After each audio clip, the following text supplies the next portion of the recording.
Jordan Peterson, 12 regras para a vida. Um antídoto para o caos. Um dos pensadores mais importantes a surgir no cenário mundial em muitos anos.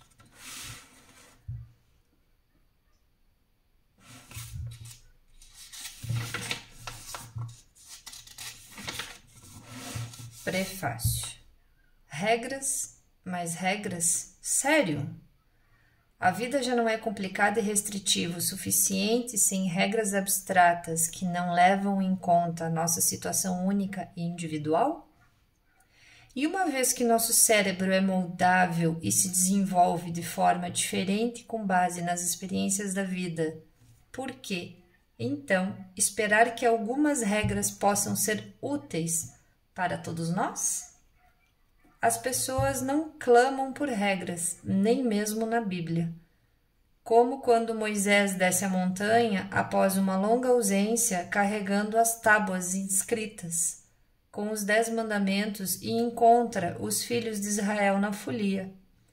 Eles haviam sido escravos do faraó e submetidos às suas regras tirânicas por 400 anos e, após isso, Moisés os sujeitou ao deserto inclemente por outros 40 anos para purificá-los de sua servidão. Agora, finalmente libertos, estão desenfreados e perderam o controle dançando loucamente em frente a um ídolo, um bezerro de ouro, exibindo todas as formas de corrupção corpórea. Tenho boas e más notícias. Brada o legislador para eles. Quais vocês querem primeiro? As boas notícias? Respondem os hedonistas. Consegui convencê-lo a reduzir de 15 para 10 mandamentos.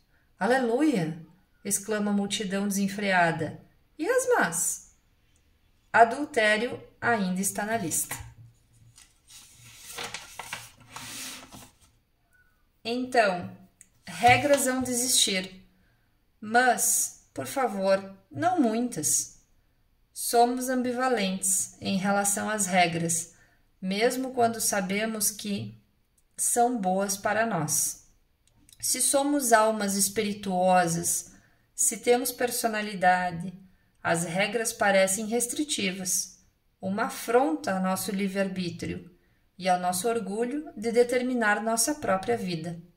Por que deveríamos ser julgados de acordo com a regra dos outros? E julgados nós somos. Afinal, Deus não deu as 10 sugestões para Moisés, deu mandamentos. E se sou um agente livre, minha primeira reação perante o mandamento pode ser a de que ninguém, nem mesmo Deus, diz o que devo fazer, mesmo que seja bom para mim. Mas a história do bezerro de ouro nos lembra de que sem regras rapidamente nos tornamos escravos das nossas paixões, e não há nada de libertador nisso. E a história sugere algo a mais. Desacompanhados e deixados por conta de nosso próprio julgamento, sem supervisão, seremos rápidos em almejar pouco e louvar qualidades que estão abaixo de nós. Nesse caso, um animal artificial que traz à tona os próprios instintos de forma totalmente descontrolada. A antiga história dos hebreus deixa claro como os antigos se sentiam sobre as nossas perspectivas de um comportamento civilizado na ausência de regras que buscasse elevar nosso olhar e padrões. Uma coisa interessante nessa história da Bíblia é que ela não apenas lista as regras, como juristas, legisladores e administradores geralmente fazem. Ela inclui uma história dramática que ilustra por que precisamos delas, tornando-as, desse modo, mais fáceis de serem compreendidas. Da mesma forma, nesse livro, o professor Peterson não apenas propõe suas 12 regras, mas conta histórias também, aplicando seu conhecimento de várias áreas ao ilustrar e explicar por que as melhores regras, basicamente, não nos restringem, pelo contrário, facilitam nossos objetivos e nos ajudam a ter uma vida mais plena e livre. Conheci Jordan Peterson em 12 de setembro de 2004, na casa de um dos amigos em comum, o produtor de TV, Wojtek Zenberg, e a clínica geral Stera Becker. Era a festa de aniversário de Wojtek. Ele e Stera são imigrantes poloneses que cresceram durante o Império Soviético, quando era de conhecimento comum que vários assuntos eram proibidos e que questionar, mesmo que casualmente, arranjos sociais e ideias filosóficas, sem mencionar o regime em si, poderia significar um grande problema. Mas, agora, os anfitriões deleitaram-se em conversas despreocupadas, honestas, dando festas elegantes devotadas ao prazer de poder dizer o que você realmente pensa e ouvir os outros da mesma forma. Em um toma lá da cá, desinibido. A regra se tornou: diga o que pensa. Se a conversa mudasse para a política, pessoas com convicções políticas diferentes falavam entre si. De fato, ansiavam por isso, de uma forma que é cada vez mais rara. Algumas vezes, as próprias opiniões ou verdades de Wojtek explodiam para fora dele, assim como sua risada. Então ele abraçaria quem quer que fosse que o tivesse feito rir ou provocado para dizer o que pensava, com maior intensidade do que ele mesmo havia pretendido. Essa era a melhor parte das festas, e sua franqueza e seus abraços calorosos faziam com que valesse a pena provocá-lo. Enquanto isso, a voz de Stera cadenciava do outro lado da sala por um caminho muito preciso até atingir o ouvinte desejado. As explosões de verdades não tornavam a atmosfera menos descontraída para a turma, mas incentivavam mais explosões de verdades, o que nos libertava e provocava mais risadas, tornando a noite inteira mais agradável, pois com europeus orientais não mais reprimidos, tais como os Zenberg Beckers, você sempre sabia com o que e com quem estava lidando, e essa franqueza era energizante. Honoré de Balzac, o romancista, uma vez descreveu os bailes e festas na França, onde nasceu, observando que o que aparentava ser uma festa eram, na realidade, duas. Nas primeiras horas, a festa se enchia com pessoas chatas cheias de poses e trejeitos, com frequentadores que iam encontrar talvez uma pessoa especial que endossaria sua beleza e status. Depois, bem tarde, após a maioria dos convidados ter ido embora, a segunda festa, a verdadeira, começaria. Ali, a conversa era compartilhada por todos os presentes e as risadas sinceras substituíam a atmosfera empolgada. Nas festas, Stera e Wojtek, esse tipo de exposição e intimidade das altas horas da madrugada frequentemente acontecia assim, que entrávamos na sala. Wojtek tem cabelo grisalho e volumoso, um caçador sempre em busca de intelectuais públicos em potencial. Alguém que sabe identificar as pessoas que realmente conseguem falar na frente de uma câmera e aparentam ser autênticas, pois de fato o são. A câmera capta isso. Ele frequentemente convida essas pessoas para as festas. Um dia, Wojtek levou um professor de psicologia da Universidade de Toronto, em que eu trabalho, que tinha o que eu preciso: intelecto e emoção combinados. Wojtek foi o primeiro a colocar Jordan Peterson na frente de uma câmera, e pensou nele como um professor em busca de alunos, pois estava sempre pronto para explicar. E o fato de ele ter gostado da câmera e a câmera dele ajudou. Naquela tarde, havia uma mesa grande no jardim do Zemberbecker. Ao redor dela estava a coleção habitual de bocas, ouvidos e gênios eloquentes.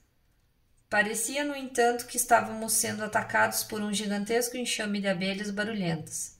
E ali estava esse novo colega à mesa, com um sotaque da província de Alberta e botas de cowboy, ignorando o zumbido e continuando a falar.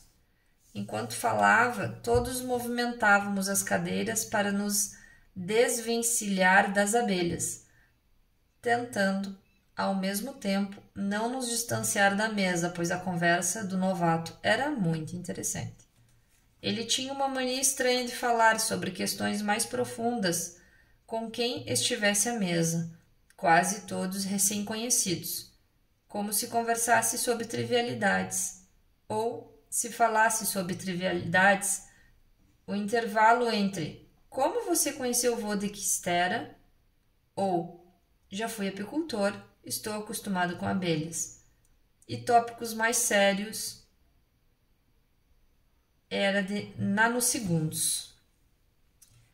Alguém pode ouvir esses tipos de questões sendo debatidos em festas frequentadas por professores e profissionais, mas geralmente a conversa permaneceria restrita a um canto, entre dois especialistas no assunto, e se fosse estendida para um grupo, todo sempre haveria alguém se gabando. Mas esse Peterson, embora erudito, não pareceu ser pedante. Ele tinha o entusiasmo de uma criança que acabou de aprender algo novo e queria compartilhá-lo. Parecia que ele acreditava, assim como uma criança, antes de saber como os adultos podem ser chatos.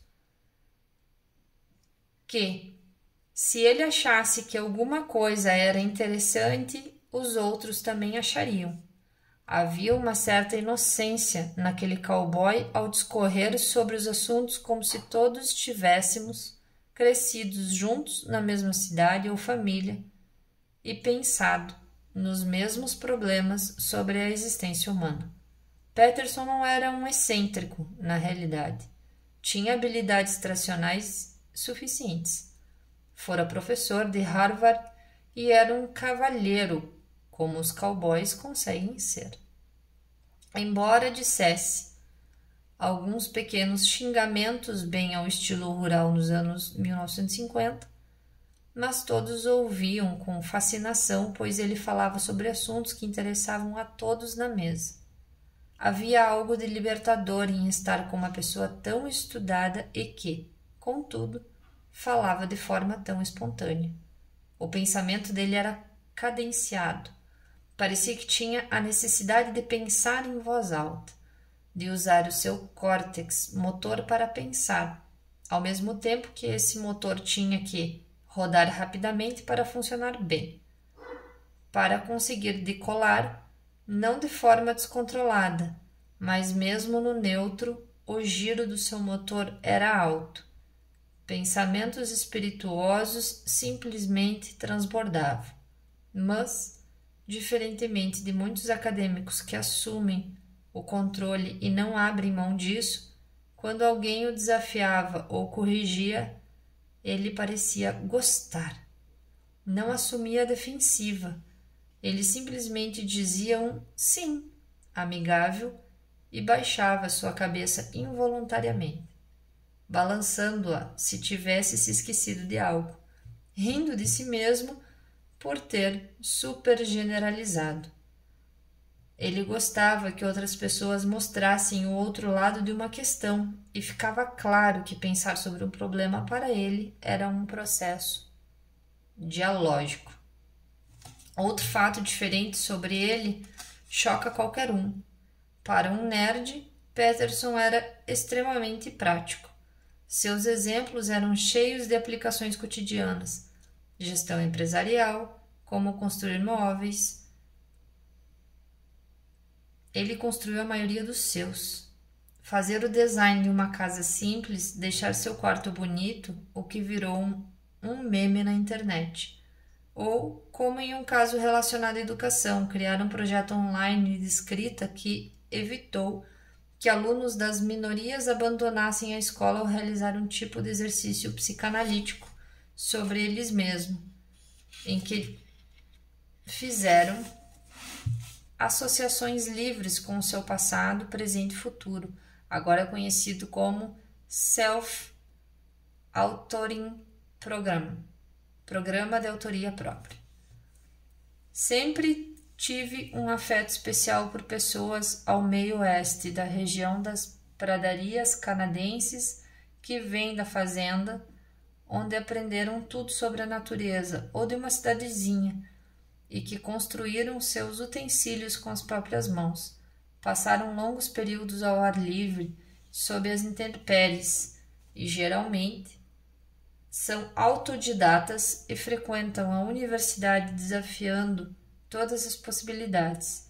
Eu as considero bem diferentes de seus colegas urbanos e sofisticados, mas, de certa forma, desnaturados, para os quais a educação superior era mera predestinação e, por esse motivo, muitas vezes não valorizada ou não considerada como um fim em si, mas simplesmente uma fase da vida a serviço do avanço da carreira. Esses interioranos são diferentes, vencem por mérito próprio, são prestativos, hospitaleiros e menos presunçosos do que vários dos seus colegas da cidade grande que passam a maior parte de suas vidas dentro de uma casa, manipulando símbolos em computadores. Esse psicólogo cowboy parecia se importar com algum pensamento apenas se, de alguma forma, fosse útil para alguém. Ficamos amigos, como psiquiatra e psicanalista que ama literatura. Fui atraído para ele, pois ali estava um clínico que também se permitira aprender com os grandes livros e que não apenas amava os romances russos comoventes, a filosofia e a mitologia antigas, mas que parecia tratá-los como sua herança mais valiosa. Porém, ele também fez pesquisas estatísticas brilhantes sobre a personalidade e o temperamento e havia estudado as neurociências. Embora fosse treinado como um behaviorista, era fortemente fascinado pela psicanálise, com sua ênfase em sonhos, arquétipos, persistência dos conflitos da infância na vida adulta e no papel de defesas e racionalizações do cotidiano. Ele era igualmente diferente por ser o único a manter uma prática clínica e também ser membro do Departamento de Psicologia da Universidade de Toronto, direcionado para pesquisas. Durante minhas visitas, nossa conversa se iniciava com brincadeiras e risadas. Esse era o Peterson da cidadezinha do interior de Alberta, sua adolescência como no filme Fubar, dando as boas-vindas ao seu lar. Ele e sua esposa Tammy haviam destruído a casa para construí-la novamente, transformando-a naquilo que provavelmente era a casa de classe média mais fascinante e impactante que eu já vira. Eles tinham obras de arte, máscaras esculpidas e quadros abstratos, mas o que se sobressaía era uma coleção enorme de quadros realistas originais sobre socialismo retratando Lenin e os primeiros comunistas, comissionados pela URSS.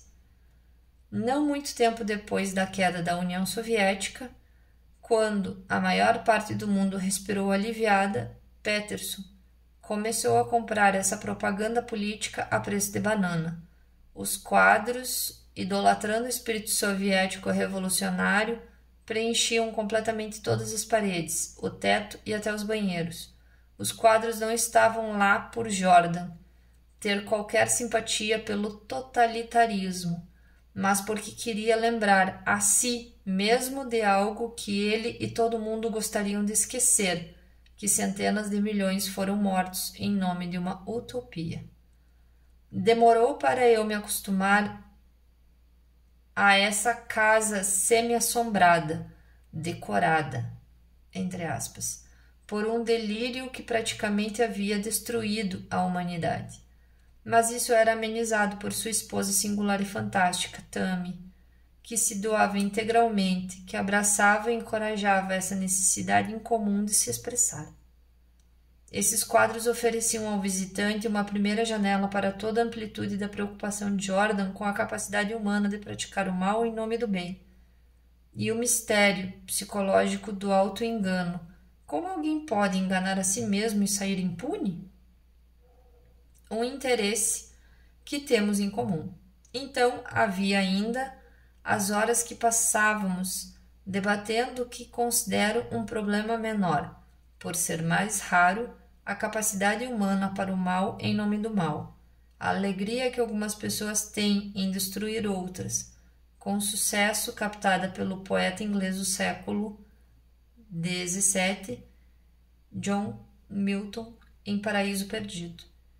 Assim, conversávamos tomando chá em sua cozinha, rodeada por sua estranha coleção de arte, um marcador visual da sua busca sincera por ir além da ideologia simplista, de direita ou esquerda, e não repetir os erros do passado. Após um tempo, não havia nada de peculiar em tornar chá nessa cozinha falando sobre assuntos familiares ou nossas últimas leituras com aqueles quadros ameaçadores à espreita. Era apenas viver no mundo como ele era ou, em alguns lugares, é. No primeiro e único livro de Jordan antes desse, Mapas do Sentido, ele compartilha seus insights profundos sobre temas universais da mitologia mundial e explica como todas as culturas criaram histórias para nos ajudar a enfrentar e mapear o caos ao qual somos lançados quando nascemos. Caos esse que constitui de tudo aquilo que é desconhecido por nós e qualquer território inexplorado que precisemos atravessar no mundo social ou na psique. Combinando evolução, neurociência da emoção, parte do melhor de Jung e Freud e muitas das grandes obras de Nietzsche, Dostoiévski, Solzhenitsyn, Eliade, Neumann, Piaget, Frey e Frank. O livro Maps on Meaning, publicado cerca de 2 décadas atrás, mostra a ampla retórica de Jordan para entender como como seres humanos e seu cérebro lidam com a situação arquétipa que surge sempre que nós, no cotidiano, precisamos enfrentar algo que não entendemos. O brilhantismo do livro está na demonstração de quão enraizada essa situação está na evolução no nosso DNA, cérebro e nas nossas histórias mais antigas. E ele defende que essas histórias sobreviveram porque ainda oferecem uma orientação para lidarmos com a incerteza e o inevitável desconhecido.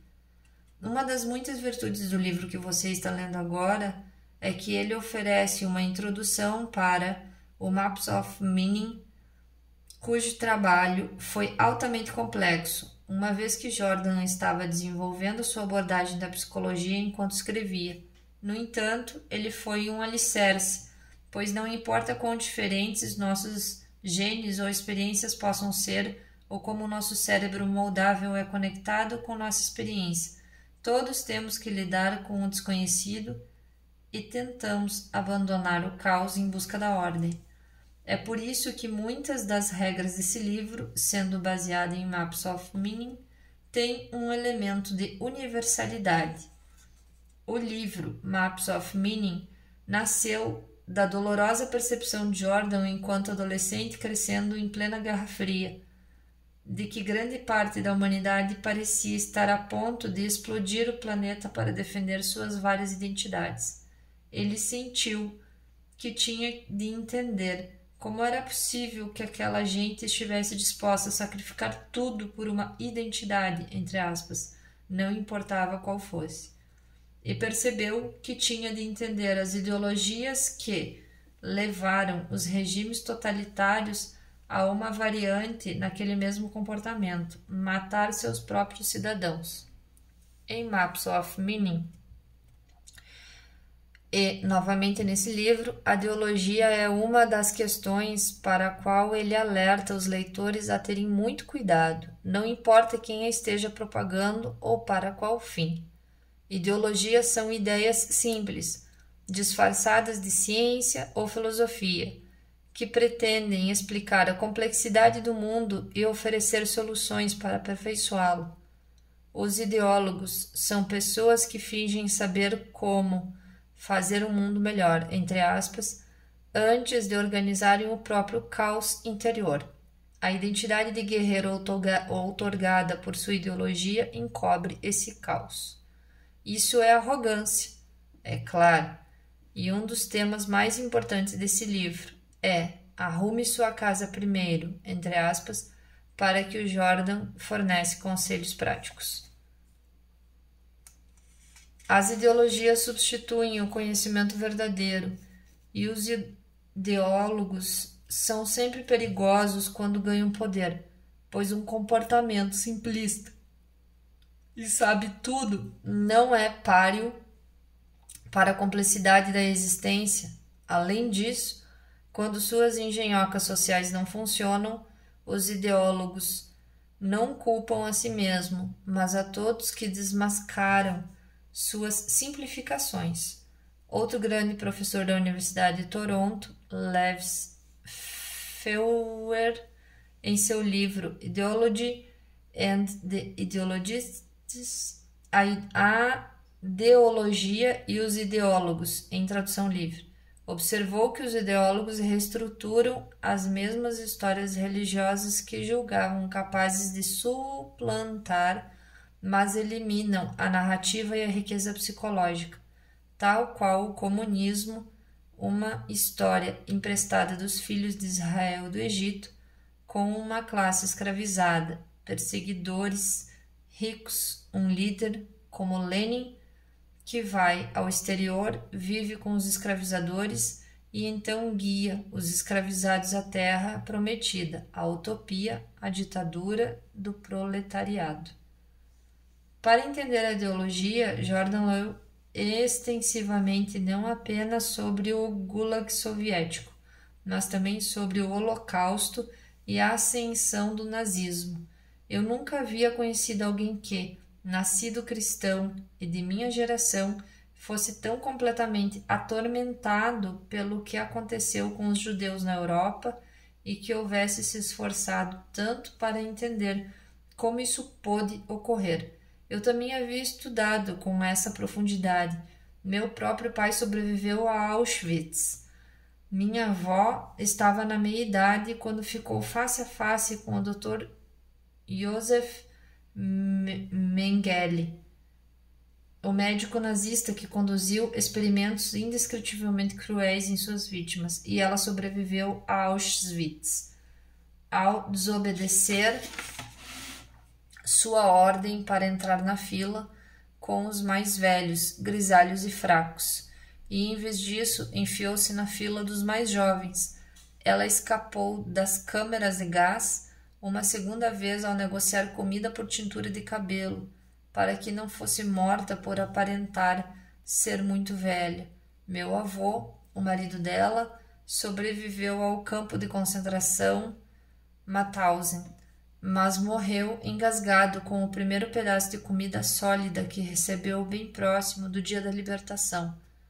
Conto isso, pois, muitos anos após termos nos tornado amigos, quando Jordan assumiu uma posição liberal clássica a favor da liberdade de expressão, foi acusado pelos extremistas de esquerda ser um fanático de direita. Permita-me dizer, com todo o cuidado possível, no mínimo, esses acusadores simplesmente não fizeram seu dever de casa. Eu fiz. Com um histórico familiar como o meu, qualquer um desenvolve não apenas um radar, mas um sonar subaquático que detecta o fanatismo de direita, mas ainda mais importante, aprende a reconhecer o tipo de pessoa com compreensão, ferramentas, boa vontade e coragem para combatê-lo. E Jordan Peterson é essa pessoa. Minha própria insatisfação com as tentativas da ciência política atual de entender a ascensão do nazismo, totalitarismo e preconceito foi um fator preponderante em minha decisão de complementar meus estudos de ciência política com os do inconsciente, projeção, psicanálise, potencial regressivo da psicologia em grupo, psiquiatria e cérebro. Jordan afastou-se da ciência política por motivos parecidos. Com esses interesses paralelos cruciais, não concordávamos sempre nas respostas, entre aspas, graças a Deus, entre parênteses, mas quase sempre concordávamos nas perguntas. Nossa amizade não era só angústia e melancolia. Criei o hábito de participar das aulas dos meus colegas professores em nossa universidade e, assim, assisti às aulas dele, que estavam sempre lotadas, e vi aquilo que milhões puderam ver online, um palestrante brilhante, por vezes esplêndido, que oferecia seu melhor solo como um artista de jazz. Às vezes parecia um inflamado pregador das pradarias canadenses, não pela evangelização, mas por sua paixão e habilidade de contar histórias que transmitiam tudo o que está em jogo na vida ao crermos ou não em diversas ideias. Ele conseguia facilmente mudar o assunto para fazer um resumo sistemático e impressionante sobre uma série de estudos científicos. Era um mestre em ajudar os alunos a serem mais reflexivos e levarem a si mesmo e seus futuros a sério. Ele os ensinou sobre vários dos grandes livros que já foram escritos. Oferecia exemplos reais da prática clínica. Era, apropriadamente, autorrevelador, mesmo quanto às próprias vulnerabilidades, e construía ligações fascinantes entre evolução, cérebro e histórias religiosas. Em um mundo em que os estudantes são condicionados a entender a evolução e a religião unicamente como opostas, através de pensadores como Richard Dawkins, Jordan demonstrava aos seus alunos como a evolução entre todas as coisas ajuda a explicar o profundo apelo psicológico e a sabedoria de muitas histórias antigas, de Gilgamesh, a vida de Buda, mitologia egípcia e a Bíblia. Ele mostrava, por exemplo, como as histórias sobre se aventurar voluntariamente rumo ao desconhecido, a jornada do herói, espelham-se nas tarefas universais para as quais o cérebro evoluiu. Ele respeitava as histórias, não era um reducionista, e nunca alegou ter esgotado a sabedoria delas. Quando debatia um assunto, como preconceito, seus parentes emocionais, medo e repulsa, ou as diferenças típicas dos gêneros em geral, conseguia mostrar como esses traços evoluíram e por que sobreviveram. Acima de tudo, ele alertava seus alunos sobre assuntos raramente debatidos na universidade, tais como o simples fato de que todos os antigos, de Buda aos autores bíblicos, sabiam aquilo que qualquer adulto vivido sabe, que a vida é sofrimento. Se você ou alguém próximo está sofrendo, isso é triste, mas de forma lamentável não é particularmente especial. Não sofremos apenas porque os políticos são idiotas, o sistema é corrupto, ou porque você e eu, assim como a maioria, podemos nos descrever legitimamente como uma vítima de algo ou de alguém, de alguma maneira. É pelo fato de termos nascido humanos e que, com certeza, teremos nossa dose de sofrimento. E muito provavelmente, se você ou alguém que ama não está sofrendo agora, estará dentro de 5 anos, a menos que você seja bizarramente sortudo. Criar os filhos é difícil, trabalhar é difícil, velhice, doença e morte são difíceis.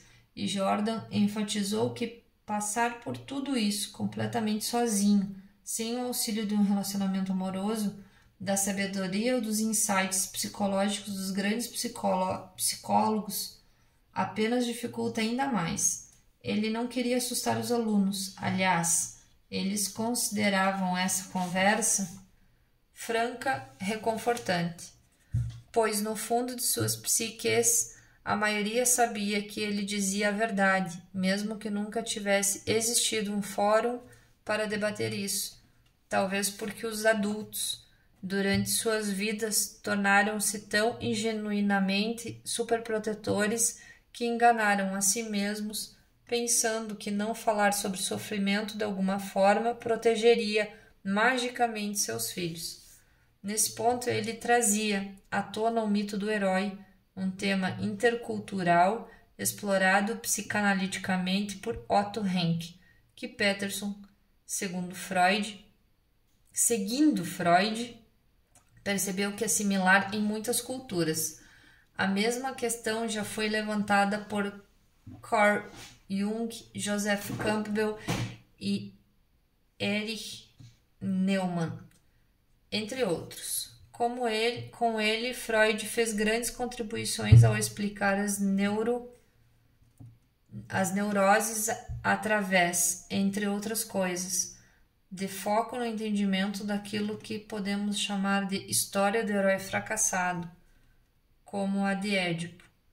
Jordan concentrou-se nos vitoriosos.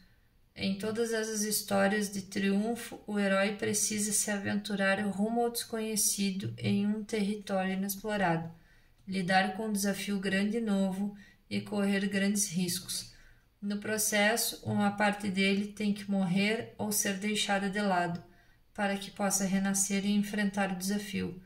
Isso demanda coragem, algo raramente discutido em aulas ou livros de psicologia durante sua manifestação pública recente sobre a liberdade de expressão e contra o que chamo de expressão forçada, pois envolve um governo forçando os cidadãos a darem voz para visões políticas.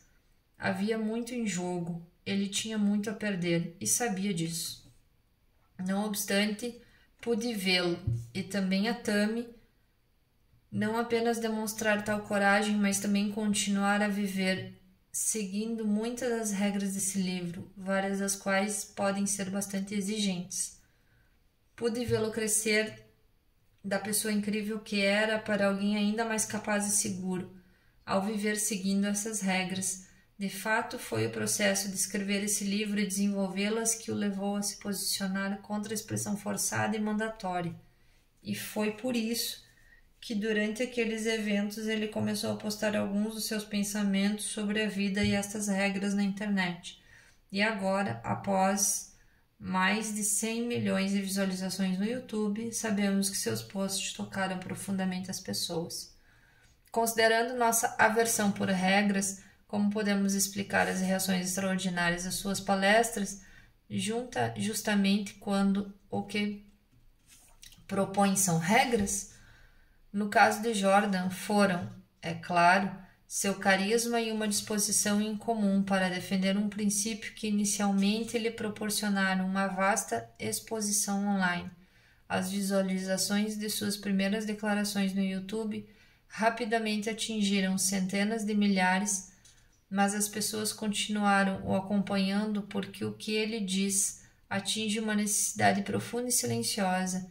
E isso porque, paralelamente ao nosso desejo de sermos livres de regras, todos buscamos uma estrutura. Para muitos jovens, a carência de regras ou de diretrizes é maior hoje por um bom motivo.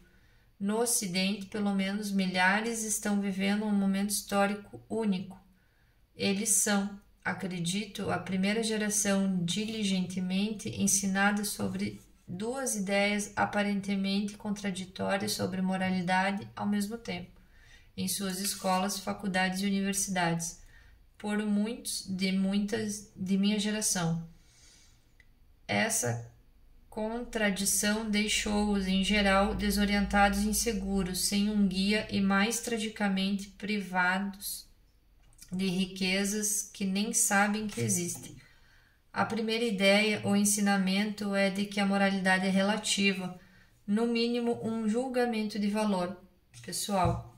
Relativo significa que não há certo ou errado absolutos. Em vez disso, a moralidade e as regras associadas a ela são apenas uma questão de opinião ou casualidade pessoal, relativo a ou relacionado a uma estrutura específica, como a etnicidade, a criação ou cultura e o momento histórico nos quais cada um nasce. Nada além de um acidente de nascimento. De acordo com esse argumento, agora uma doutrina, a história ensina que religiões, tribos, nações e grupos étnicos tendem a discordar sobre questões fundamentais e sempre discordaram. Hoje, a esquerda pós-modernista alega, adicionalmente, que a moralidade de cada grupo não é nada além de tentativa de exercer poder sobre o outro. Portanto, o mais decente a ser feito, uma vez que se torna evidente como os valores morais que você e sua sociedade defendem são arbitrários, é demonstrar tolerância com as pessoas que pensam de modo diferente e que vêm de contextos distintos, diversos. Essa ênfase na tolerância é tão primordial que, para muitas pessoas, uma das piores falhas de caráter que alguém pode ter é ser alguém, dado a fazer julgamentos de valor. E uma vez que não sabemos diferenciar o certo do errado, ou o que é bom, a coisa mais inadequada que um adulto pode fazer é dar conselhos aos mais jovens sobre como viver. Assim, uma geração cresceu ignorando o que se denominava corretamente de sabedoria prática, que guiou os anteriores, os chamados millennials ou geração Y, que ouviram inúmeras vezes que receberam a melhor educação disponível possível, na verdade sofreram uma forma de grave abandono intelectual e moral. Os relativistas da minha geração e da de Jordan, vários dos quais se tornaram os professores dessa geração, escolhem desvalorizar milhares de anos de conhecimento humano sobre como adquirir virtudes, descartando-o como antiquado, sem relevância ou até opressivo. Eles tiveram tanto sucesso que até a palavra virtude parece desatualizada, e aquele que a usa aparenta ser anacronicamente moralista ou presunçoso. O estudo da virtude não é exatamente o mesmo que o da moral, certo e errado, bem e mal. Aristóteles definiu as virtudes como simples formas de comportamento mais favoráveis à felicidade da vida. O vício foi definido como formas de comportamento menos favoráveis à felicidade.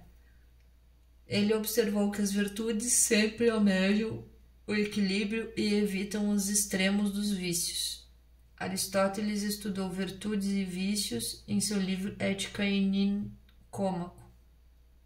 Foi um livro baseado em experiência e observação, não em conjecturas sobre o tipo de felicidade que era possível para os seres humanos. Cultivar o julgamento da diferença entre virtude e vício é o princípio da sabedoria, algo que nunca pode estar desatualizado. Em contraste a isso, nossos relativistas modernos começam por asseverar que fazer julgamentos sobre o modo de viver é impossível, pois não há um bem real e uma virtude verdadeira, uma vez que ambos são relativos.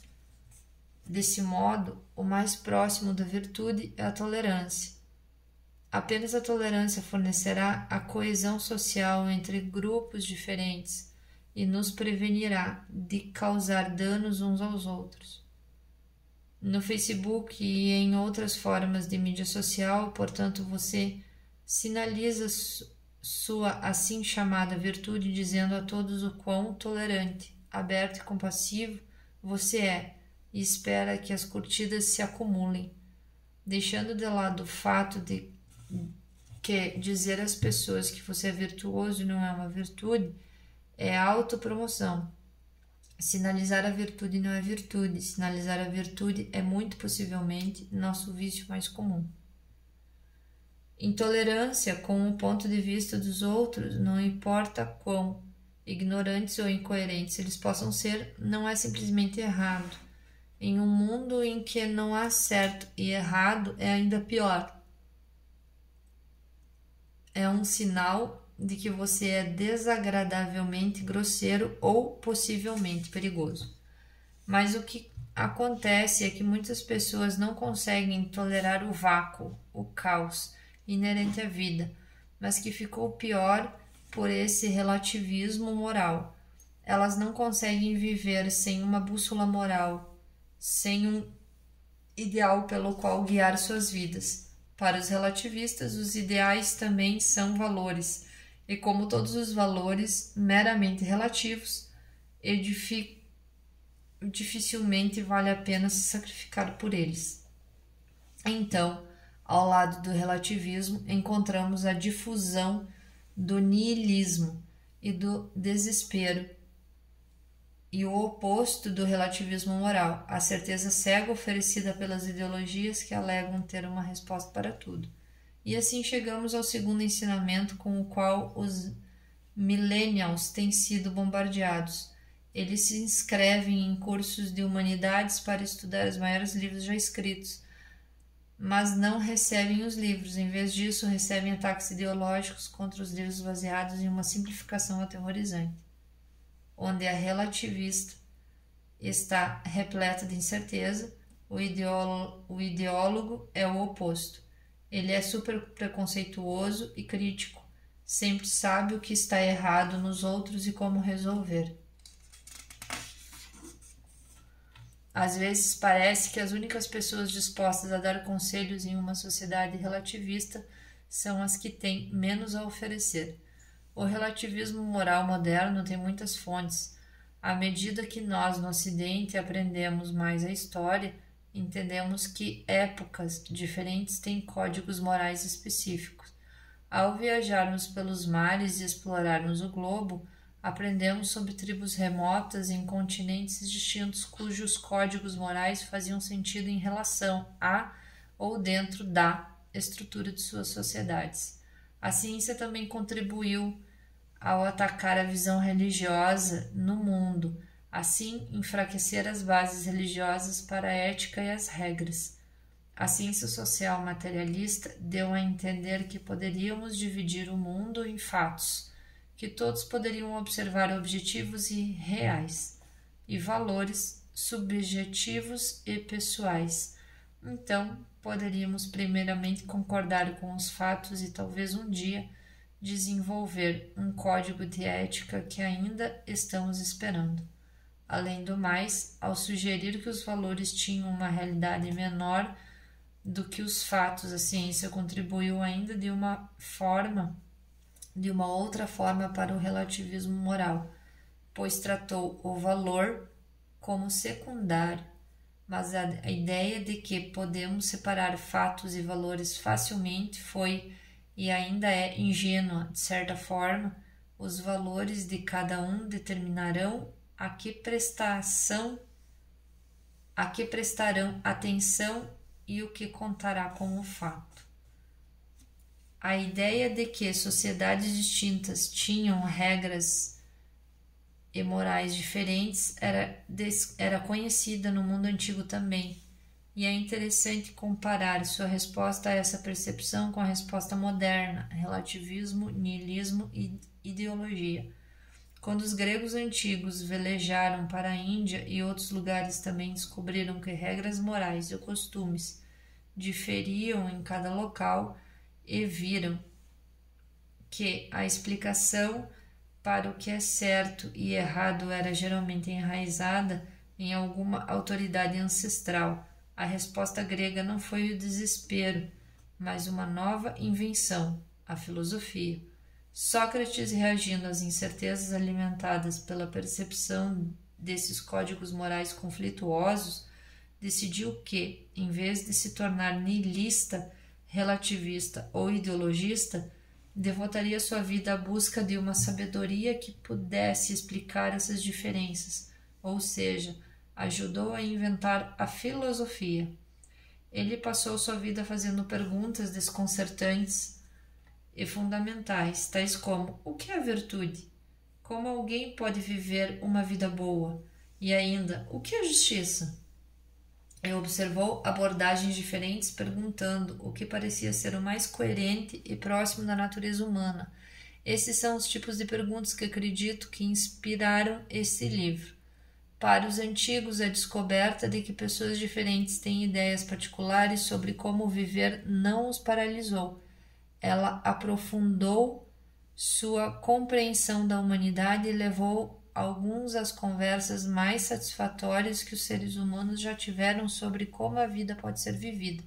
Aristóteles, de forma similar, em vez de se desesperar com essas diferenças nos códigos morais, argumentou que, embora regras, leis e costumes específicos variem de lugar para lugar, o que não varia é que, em todos os lugares, os seres humanos, por sua natureza, possuem uma inclinação para criar regras, leis e costumes.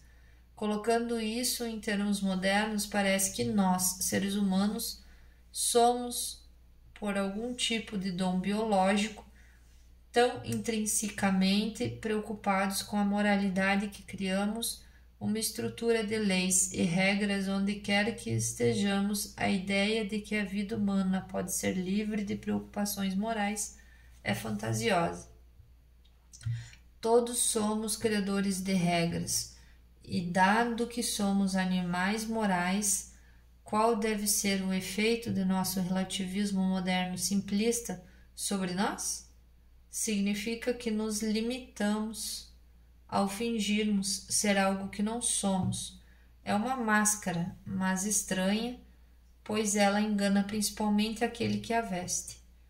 Risque com uma chave à mercê do professor relativista pós-moderno mais inteligente verá como a máscara do relativismo, com sua pretensão de que não pode haver certo nem errado, e o manto da tolerância radical cairão rapidamente. Uma vez que ainda não temos uma ética baseada na ciência moderna, Jordan não tenta desenvolver suas regras jogando tudo pelo ralo. Não dispensa milhares de anos de sabedoria como mera superstição e ignora nossos maiores feitos morais. É muito melhor integrar o melhor do que estamos aprendendo agora com os livros que os seres humanos consideraram adequados preservar ao longo dos milênios e com as histórias que sobreviveram contra todas as probabilidades, a tendência do tempo em apagá-las. Ele está fazendo o que guias sensatos sempre fizeram. Ele não alega que a sabedoria humana começa nele mesmo, mas em vez disso, recorre principalmente aos próprios guias. E embora os temas desse livro sejam sérios, Jordan é sempre muito divertido ao abordá-los com um toque de leveza, como os títulos dos capítulos demonstram. Ele não tem pretensões de ser exaustivo e às vezes os capítulos consistem em discussões abrangentes sobre a nossa psicologia como ele a compreende. Então, por que não intitular o livro de Diretrizes, um termo muito mais descontraído, amigável e menos rígido do que regras?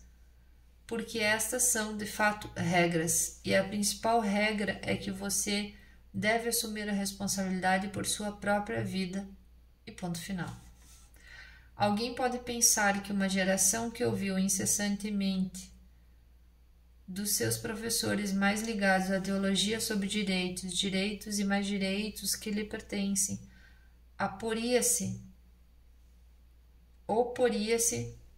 ao ouvir que é melhor focar-se na aceitação das responsabilidades, No entanto, essa geração de muitos que foram criados em famílias pequenas por pais superprotetores em parquinhos com o chão macio e depois ensinados em universidades com espaços seguros, que não precisa ouvir coisas que não queira, educada para ter aversão ao risco, tem agora em seu meio milhões de que se sentem entorpecidos por essa subestimação da sua resiliência potencial e que abraçaram a mensagem de Jordan de que cada indivíduo tem uma responsabilidade fundamental a assumir, de que para viver uma vida plena preciso primeiro colocar a própria casa em ordem e apenas então será possível sensatamente pretender assumir responsabilidades maiores. A extensão dessa reação frequentemente levou nós dois às lágrimas. Às vezes essas regras são exigentes.